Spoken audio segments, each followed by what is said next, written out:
Limonov, la balade de Kirill Serebrennikov avec Ben Wiscow, Victoria Miroshichenko et Thomas Arana, entre autres. C'est un biopic plus ou moins fidèle d'un poète et écrivain célèbre russe qui se faisait appeler Limonov. Et donc on découvre la vie de ce jeune voyou devenu poète qui a fui le régime soviétique pour aller vivre aux États-Unis, donc a continué sa carrière de poète et enchaîné plus sur une carrière d'écrivain. Sa migration aussi en France, même si c'est très rapide dans le film, et son retour en Union soviétique et Russie, donc après la chute de l'Union soviétique. En fait, ça raconte surtout l'histoire d'un homme révolté de la société, que ça soit de l'Union soviétique comme du capitalisme. Alors surtout du capitalisme américain, parce que on comprend qu'il est plus ou moins forcé de quitter l'Union soviétique par rapport à ses ouvrages. Une Union soviétique qu'il a pas l'air de forcément détester, quoi. Et d'ailleurs, quand il revient des années plus tard en Russie, il va clairement montrer sa nostalgie soviétique plutôt que le nouveau monde post-soviétique. Je suis extrêmement déçu du film parce que je m'attendais à tellement mieux, surtout de la part de celui qui a fait le film Leto, qui fait pour moi partie de mes films préférés. Bon, les acteurs jouent très bien, la réalisation est très bonne, les plans, le montage, l'image, les musiques, elles sont vraiment bien aussi dans le film. À un moment donné, il y a une scène en plan séquence parce que le film se divise en chapitres et il y a un chapitre qui s'appelle le temps. Donc en gros, pour montrer que le temps est passé, c'est très original parce qu'on voit l'acteur se balader dans les rues de New York avec une musique top et on voit les années qui défilent avec les grands moments, quoi. Et tout ça, c'est fait en plan séquence et donc vraiment, elle est très originale. La voix off aussi, tout le long du film, le personnage principal parle.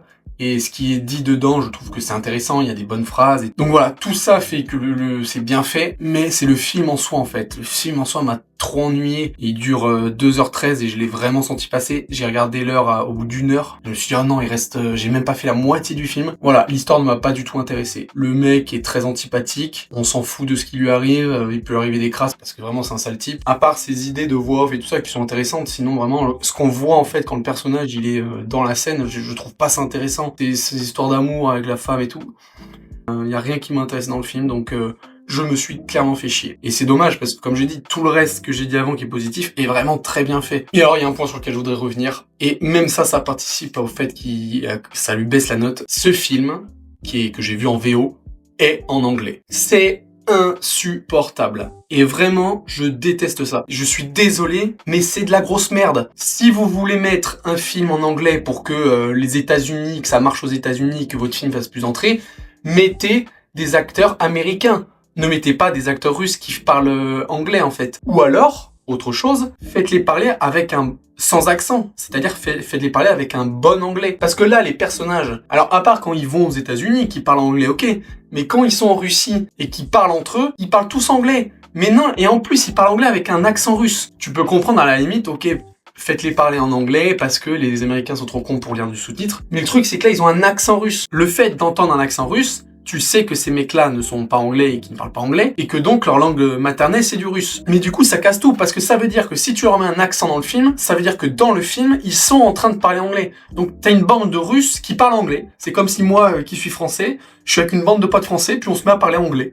On sait pas pourquoi, mais on parle anglais. C'est ridicule. Et vraiment, je déteste ça, ça me sort du film. Vous êtes en Russie, faites-les parler russe, bordel. Et au pire des cas, comme je l'ai dit, faites-les parler anglais sans accent. Parce que là, c'est vraiment dire, regardez, on est des Russes qui parlons anglais en Russie.